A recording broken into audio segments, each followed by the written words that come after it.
Enquanto estão se retirando para o culto infantil e juvenil, eu convido os irmãos a abrirem suas Bíblias em dois textos. Um no Antigo Testamento, Levíticos, e outro no Novo Testamento, Atos.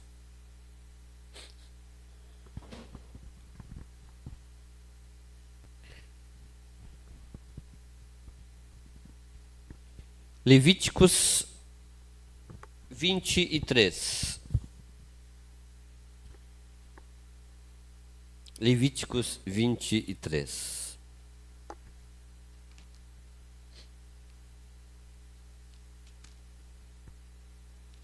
Levíticos é o terceiro livro, a partir, Gênesis, Êxodo, Levítico, terceiro livro das Sagradas Escrituras. Levíticos 23.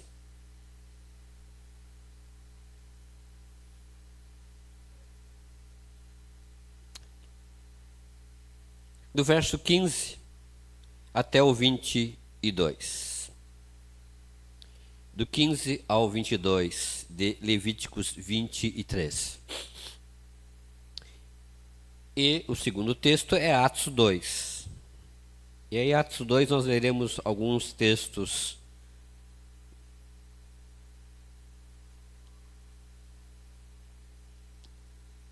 Levíticos 23, do 15 ao 22, Atos 2. Em Atos 2, leremos os versos 1, verso 1, o verso 2 e, por último, o verso 41.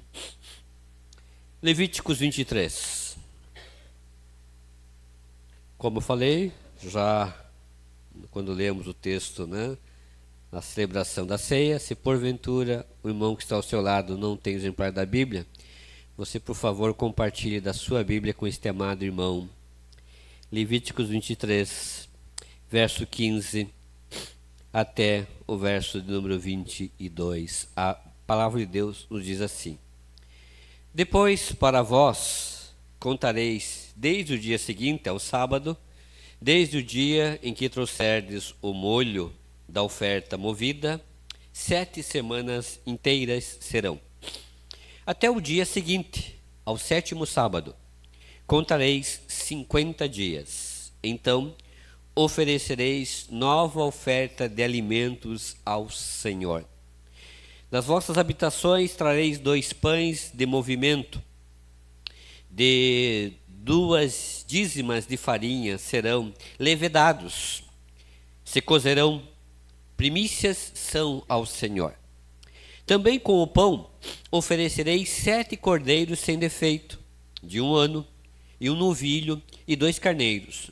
Holocaustos serão ao Senhor com a sua oferta de alimentos e as suas libações por oferta queimada de cheiro suave ao Senhor. Também oferecereis um bode para expiação do pecado e 2 cordeiros de 1 ano por sacrifício pacífico. Então o sacerdote os moverá com o pão das primícias por oferta movida perante o Senhor, com os 2 cordeiros, santos serão ao Senhor para uso do sacerdote. E naquele mesmo dia apregoareis que tereis santa convocação, nenhum trabalho servil fareis, estatuto perpétuo é em todas as vossas habitações pelas vossas gerações. E quando fizerdes a colheita da vossa terra, não acabarás de cegar os cantos do teu campo, nem colherás as espigas caídas da tua cega, porque para o pobre e para o estrangeiro as deixarás. Eu sou o Senhor vosso Deus. E o segundo texto mencionado é Atos 2. Atos 2. Leremos os versos 1, o verso 1, o verso 2 e o verso 41. E cumprindo-se os dias de Pentecostes, estavam todos concordemente no mesmo lugar, diz Atos 2:1. E de repente veio do céu um som como de um vento veemente e impetuoso, encheu toda a casa em que estavam assentados. E o verso 41. De sorte que foram batizados os que de bom grado receberam a sua palavra, e naqueles dias agregaram-se quase 3.000 almas. Amém. Convido você mais uma vez a fechar os seus olhos e suplicar a iluminação do Santo Espírito de Deus para que entendamos a sua santa bendita palavra que ora, acabamos de lê-la. Vamos orar. Nosso Deus e Pai, rogamos nesse momento, quando acabamos de ler a tua palavra, que é viva, que é eficaz, que não volta vazia, mas faz tudo aquilo para o qual o Senhor já assim a designou, que ela trabalhe em nossos corações. Suplicamos a iluminação do teu Santo Espírito, o autor dessa palavra, para que pela tua misericórdia e graça possamos ouvi-la, não só com os nossos ouvidos, mas também com os nossos corações e acatá-la, para nós não pecarmos contra ti. Venha infundir fé em cada coração aqui presente, para que creiamos na tua palavra, nos ensinamentos da mesma, e que cada dia mais a nossa fé esteja alicerçada, fundamentada e arraigada na pessoa e obra de Cristo Jesus. Esta é a oração que eu suplico e clamo ao Senhor, em nome de Jesus. Amém e amém. Muito bem, amados. Eu peguei esse texto, e talvez o texto levítico seja um pouco estranho para nós, que não estamos acostumados, muitos com as festas judaicas, mas eu peguei porque hoje nós estamos comemorando o Pentecostes. Nós conhecemos mais como Pentecostes, né? Mas, na verdade, esta festa começa como uma das 3 grandes festas que os judeus tinham todos os anos que celebrá-la. E todos os anos eles tinham, depois que quando houve o templo, construído o templo, eles tinham que ir até Jerusalém, até o templo, para comemorar a Páscoa, Pentecostes, como nós conhecemos, e Tabernáculo. Mas a festa do Pentecostes, ela é assim chamada e conhecida por nós, porque ela é 50 dias pós-Páscoa. Então, 50 dias após a celebração das festas da Páscoa, nós tínhamos então, 50 dias depois, a festa das colheitas, que era também chamada pelos judeus festa das semanas, porque eram 7 semanas depois da Páscoa. Então, era chamado de festa das colheitas ou festa das semanas. E que, por causa de ser 50 dias depois da Páscoa, também ficou conhecida como a festa de Pentecostes, que nada mais é, a palavra Pentecostes é uma palavra de origem grega que quer dizer 50 dias depois. 50º dia. Por isso, penta, né? Penta, 5. Costes, 50 dias depois. Então, quando você fala Pentecostes, se nós formos dizer numa linguagem mais aportuguesada, diríamos festa 50 dias depois da Páscoa. Esta era a segunda das 3 grandes festas dos judeus, né? Você pode chamar festa das semanas, festa das colheitas, né? Ou como o Novo Testamento a chama, e nós conhecemos melhor, por a festa dos 50 dias depois da Páscoa, ou seja, a festa de Pentecostes, né? Mas é interessante nós observarmos o que de fato esta festa representava. Eu vou pegar aqui primeiramente no contexto de Levíticos e depois traremos para o nosso contexto. O que essa festa celebrava? E por isso que eu li com os irmãos Levíticos 23. E quando você lê este texto, você vai observar que, primeiramente, ela vai celebrar a festa, como eu falei para os irmãos, da colheita, porque era assim, no calendário judaico daquele tempo, nós tínhamos a festa da Páscoa, quando celebrava a morte do Cordeiro, a libertação do Egito, que era uma prefiguração da libertação perfeita que o Cordeiro perfeito de Deus trouxe àqueles que creem, tirando-os da escravidão, do pecado, para a vida, a liberdade de uma vida perfeita. Esta é a conotação. No Antigo Testamento, Páscoa significava e tinha como, a áurea dessa festa, libertação. O cordeiro, o sangue nas vergas das portas, os irmãos sabem da história, onde o cordeiro morreu, e aí o anjo passa por cima, e aí a palavra Páscoa, passar por cima. Deus passa por cima daqueles que estão com a marca do cordeiro, do sangue. E ali não há morte, há livramento, há libertação. E este é o sentido da Páscoa.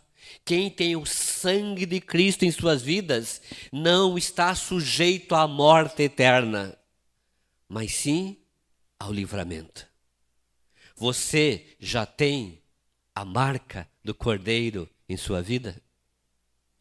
Você já aceitou que a morte de Cristo, como eu falei para os irmãos, é suficiente e eficiente para a tua salvação? Você não precisa de mais nada, a não ser da graça salvífica trazida por esse Cordeiro perfeito. Mas logo em seguida, junto com essa festa, com esse momento, os judeus celebravam as festas das primícias. Como se pode ler depois? O que era a festa das primícias?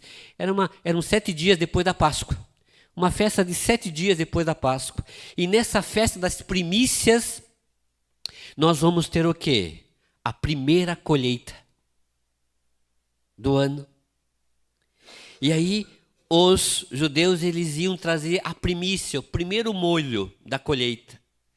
E esta ida, e este levar o primeiro molho da colheita, era um gesto simbólico de fé, de que assim como eles tiveram a primeira colheita, eles terão também a última colheita, ou seja, a colheita do ano será feita, será realizada. Deus os abençoará. E haverá colheita. Não vai ficar de fora nenhum grão. Esta era a ideia. E é interessante, irmãos, porque a Bíblia, no Novo Testamento, vai falar que a primícia é Cristo. E assim como Cristo morreu e ressuscitou em glória, Ele é a primícia da certeza de que se Ele ressuscitou, nós também ressuscitaremos. Se Ele tem um corpo em glória, nós também o teremos. Porque assim como Ele é, nós também seremos. E então, a lição que nós aprendemos da festa da primícia é que, assim como Cristo, e Ele adentra a uma nova realidade, a uma nova dimensão, um novo céu e uma nova terra nos aguardam, você pode ter certeza que esse Cristo não somente te libertou da morte, mas te dá garantia de uma vida no novo céu e na nova terra, num corpo restaurado, num corpo ressuscitado, num corpo glorificado. Ele é a primícia. E nós somos a garantia de que esse evento acontecerá. Não importa se o homem crê assim. Não importa se a filosofia assim ensina ou diz que não existe. Não importa o que os homens pensam. Não importa as ideologias humanas, não importa as crendices humanas, não importa a posição humana, científica ou não, sociológica ou não, filosófica ou não, religiosa ou não, a realidade nua e patente e crua é esta: um dia você estará no novo céu e na nova terra. Estará um corpo glorificado. E a garantia que nós temos é que a primícia foi colhida. A primícia é Cristo. Agora, é interessante que a festa de Pentecostes, ou a festa das colheitas, ela é feita justamente 50 dias depois, e aí é feita toda a colheita. Agora você entende por que a igreja começa no Pentecostes, como lemos em Atos? É em Atos capítulo 2 que nós temos a origem ou o início, ou temos a carta, né? A certidão de nascimento da igreja. A igreja começa em Atos 2. E quando começa em Atos 2, e vocês conhecem a história, os amados conhecem a história, quando eles estão em Jerusalém e eles estão participando dessa festa aqui, ó, de Levíticos 23. E lembra que eu falei para os irmãos? Era mister que imperiosa ordem que todo homem acima de 20 anos, de origem judaica, era obrigatório que ele fosse a Jerusalém cultuar o Senhor nessas 3 grandes festas. A Páscoa, símbolo de libertação. Pentecostes, símbolo de colheita. E depois tínhamos, em setembro, outubro, nosso calendário, né? O mês Tirze para eles é a festa dos tabernáculos. E então, como era obrigatória, nós vamos observar que há judeus de várias regiões do mundo, porque naquele momento os judeus já estavam espalhados pelo mundo, como hoje nós os temos. Judeus espalhados em todo o mundo. E na região do mundo conhecido de então, havia muitos judeus que nesses dias, na Páscoa, no Pentecostes, no tabernáculo, eles saíam da onde estavam e vinham até Jerusalém para cultuar o Senhor. Por isso você vai observar que há pessoas de várias regiões, várias localidades. E é justamente quando há aquele ajuntamento de pessoas das mais variadas regiões que nós observamos que o Espírito Santo então desce ali. Então, Pentecostes para nós ganha um novo prisma. Não só da colheita, mas também do derramamento do Espírito Santo. E todo crente salvo por Jesus Cristo é batizado com o Espírito Santo. Por quê? Faz parte desse movimento. Começou ali. Então nós também somos pentecostais. Porque nós cremos que o Espírito Santo é aquele que nos move à fé salvífica em Cristo Jesus. É aquele que faz com que nós participemos e sejamos inseridos no corpo de Cristo. Façamos parte dessa colheita, que é a igreja. E por isso nós vamos observar que várias pessoas, de várias etnias, regiões, várias línguas, agora recebem o Espírito Santo. E como nós vimos o texto, agregam-se, somam-se quase 3.000 pessoas naquele momento. E a igreja que estava começando ali, tem um boom, tem um crescimento. Qual é o sentido disto? Que a igreja, ela é formada por pessoas de várias etnias. Em Cristo Jesus, a separação de judeus e não judeus foi derrubada. Em Cristo Jesus, gentios e judeus não existe mais. Circuncisos ou incircuncisos não existe mais. Todos são um em Cristo. A igreja é una, na égide, na sombra do Espírito Santo. Mas esta igreja, ela é formada por gente. E aí você vai observar algo interessante, que no texto de Levítico, o pão que era oferecido, no verso 17, vai dizer-nos para nós que o pão era levedado. E aí nós vamos observar algo interessante. É no Pentecostes, é na festa das semanas, é na festa da colheita que a igreja inicia-se, porque ali há a colheita. A igreja foi comprada, foi lavada, foi purificada, foi santificada pelo sangue de Cristo Jesus, e quando Ele vier nos buscar, Ele virá buscar a sua igreja, a sua noiva, pela qual Ele deu a sua vida. Mas a igreja é composta de gente. E é interessante que esta festa do Pentecostes era pão levedado. Sabe o que é pão levedado? É pão com fermento.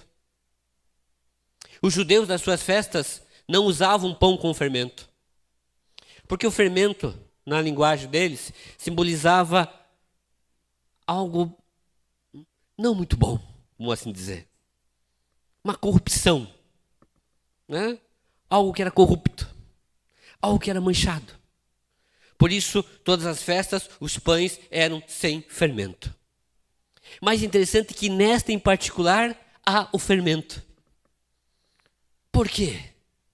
Porque a igreja é composta de gente. E gente, irmãos, tem defeito. E há pessoas que acham que não precisam estar na igreja, porque vem na igreja problemas. Mas quero dizer para você, meu amado, que se você não estiver inserido no corpo de Cristo, você vai ficar. Porque a igreja, ela não é o templo. A igreja somos nós, somos pessoas. E ainda somos, com certeza, falhos, e com certeza você vai ver no meio da igreja problemas, dificuldades, fraquezas, imperfeições, mas mesmo assim, é necessário que você esteja aqui.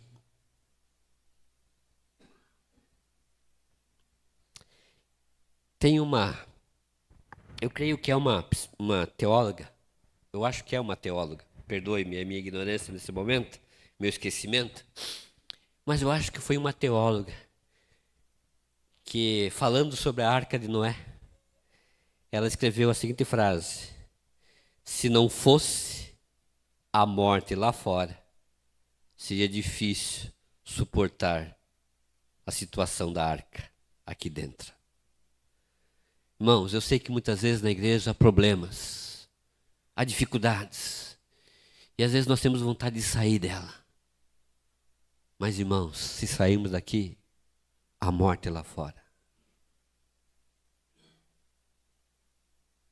Há morte lá fora. Conversando com um certo jovem, ele falou que não estava vindo mais na igreja, porque ele via problemas na igreja, ele via fraquezas na igreja, ele via falhas na igreja. Mas ele está esquecendo que igreja é composta de seres humanos. Você não está aqui por causa do irmão, você está aqui por causa da cabeça, que é Cristo. Então, a primeira lição que nós aprendemos nessa questão da festa dos tabernáculos é que ela celebra a colheita do povo de Deus.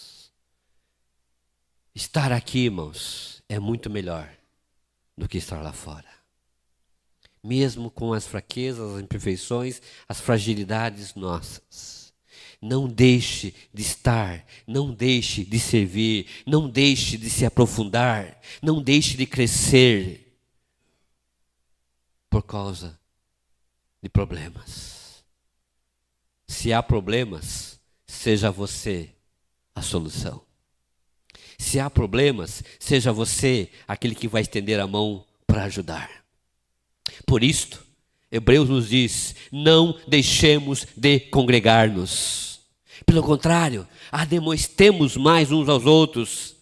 Quanto mais se aproxima aquele dia, admoestemos com amor, com exortação, com carinho. Se há falhas, vamos ajudar a corrigi-las.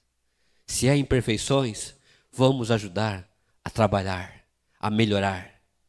Mas jamais sair daqui, porque aqui há vida, lá há morte.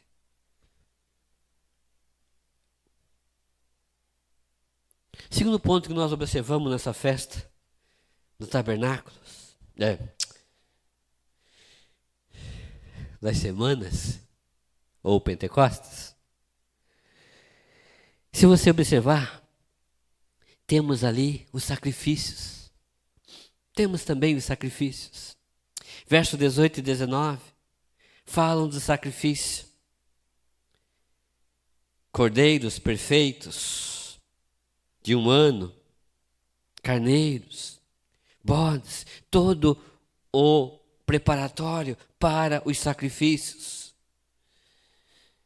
E aqui, irmãos, uma outra conotação desta festa, a nos trazer à nossa memória que nós somos salvos pela graça de Deus. Porque no Antigo Testamento aqueles animais, aqueles cordeiros, eram apenas, como falei, Hebreus vai dizer, sombras de uma realidade. Sombras de um sacrifício único, melhor, suficiente e eficiente, o sacrifício do Cordeiro perfeito de Deus. E foi justamente por causa desse sacrifício que nós podemos crer piamente na nossa salvação. A tua salvação não reside em você. A tua salvação não reside no que você fez ou deixou de fazer. A tua salvação reside na graça de Deus. Pela graça sois salvos, por meio da fé. Isso não vem de vós, é um presente de Deus. Não vem por obras para que ninguém se glorie. E quando éramos ainda pecadores, Deus deu prova do seu amor para conosco. E quando éramos ainda pecadores, Cristo morreu por nós, o justo pelos injustos. E é isto. Você é salvo por essa graça. É este cordeiro que Deus preparou. E a Bíblia fala algo tremendo, irmãos. Que ele foi preparado antes da fundação do mundo. Na eternidade passada, a Trindade, Pai, Filho e Espírito Santo, já tinham deliberado criar tudo, permitir a queda, para resgatar os seus. Antes mesmo de criar todas as coisas. E isso é algo tremendo, porque a salvação não veio como um remendo a uma falha do homem. A salvação não veio como um remendo porque Adão e Eva desobedeceram a Deus. E Deus ficou sem saída do que fazer, não. Já estava tudo determinado na presciência, no conhecimento antecipado de Deus. Porque para Deus, passado, presente, futuro, é a mesma coisa. Para Ele não existe espaço-tempo. Para Ele é. Ele é. Por isso nós somos salvos pela graça. E este é o segundo ponto que a festa dos tabernáculos nos mostra. E aí, lembra que foi para os irmãos? Tabernáculos tinha a ver com colheita.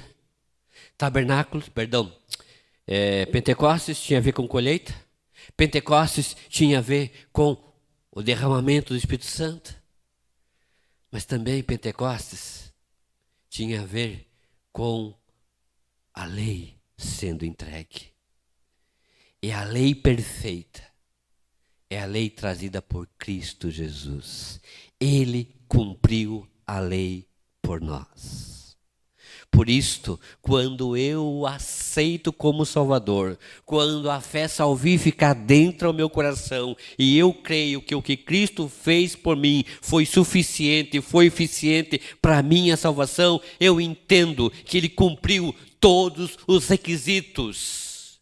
Ele me justificou pela sua morte, mas também Ele me justificou porque Ele viveu a lei por mim, coisa que eu não poderia fazer. Por isso, eu sou salvo, não por algo que eu fiz, mas por algo que o meu Deus fez por mim. E por terceiro, e encerro, está no final desse texto, o verso número 22, que fala que quando fizeres a colheita da vossa terra, não acabarás de cegar os cantos do teu campo, nem colherás as espigas caídas da tua cega. Para o pobre, para o estrangeiro, as deixará. A colheita do Pentecoste, ou a colheita nessa festa das semanas, era obrigatório que eles deixassem algumas espigas, para que aqueles que não tivessem nada pudessem colher e levar para sua casa. Havia uma responsabilidade social. Havia uma preocupação. Deus estava ensinando o povo dele a se preocupar com o social, a se preocupar com o próximo. E aqui nós então temos uma terceira e última lição nesta festa. A igreja que é alvo da graça de Deus, a igreja que é formada por pessoas falhas sim, mas que entendem e creem que salvação somente em Jesus, esta igreja, que é alvo desta graça, que é alvo dessa salvação, ela deve levar ao homem coisas que possam tornar a sociedade um pouco melhor. A igreja precisa fazer diferença nessa sociedade. Nós somos o sal e a luz do mundo. Você, meu amado, que faz parte dessa igreja, não da igreja batista, não da igreja A, não da igreja B, mas da igreja que foi comprada, lavada, resgatada pelo sangue de Cristo Jesus. Você que é o espelho de Cristo, e isto é ser crente. Sabe o que é ser crente? 2 Coríntios 3,18. É aquele que como espelho reflete Cristo. As pessoas precisam ver em você Cristo. E aí a igreja tem que ser diferencial nessa sociedade. Você, como patrão, tem que ser diferencial no cuidado e na forma como age com os seus empregados. Você que é empregado, tem que ser e tem que ter um diferencial na forma como você age e como você cuida das coisas do teu patrão. Você que é esposa cristã, tem que saber agir, cuidado, falar, proceder com o teu esposo que não é cristão. Você que é esposo, marido, cristão, e às vezes não tem esposa, agir, proceder. Você que é um aluno, a forma como você se conduz na escola. Você que é professor, a forma como você educa, a forma como você ensina, a forma como você transmite conhecimento. Você que é um cidadão brasileiro, porque nós somos cidadãos de duas pátrias. A celestial, a eterna, mas enquanto cá estamos, também somos cidadãos brasileiros. Então, cumpramos com as nossas obrigações. Sejamos crentes que possam ser sal e luz. Sejamos crentes que somem para que essa sociedade seja um pouco melhor. A igreja está aqui para isso. Ela é formada por pessoas falhas, sim, mas que foram lavadas pelo sangue de Cristo. Pessoas que são separadas, batizadas com o Espírito Santo. Pessoas que foram alvos da graça. E por isso mesmo, precisam transmitir, passar e vivenciar essa graça para outros. Nós somos Pentecostes. Nós somos pentecostais. Nós somos a igreja que há de ser colhida sem nenhum grão perdido, porque não vai se perder nenhum grão. Os que de Deus são, serão, para a honra e glória do nosso Deus. Que você louve a esse Deus por esta tão grande salvação. Que você louve a esse Deus porque você é sal, é luz. Que você louve a esse Deus, não pelas falhas da comunidade, mas porque você está aqui para somar, para abençoar, para ser o diferencial daquilo que Deus fez na tua vida. Porque só Ele tem poder para nos salvar.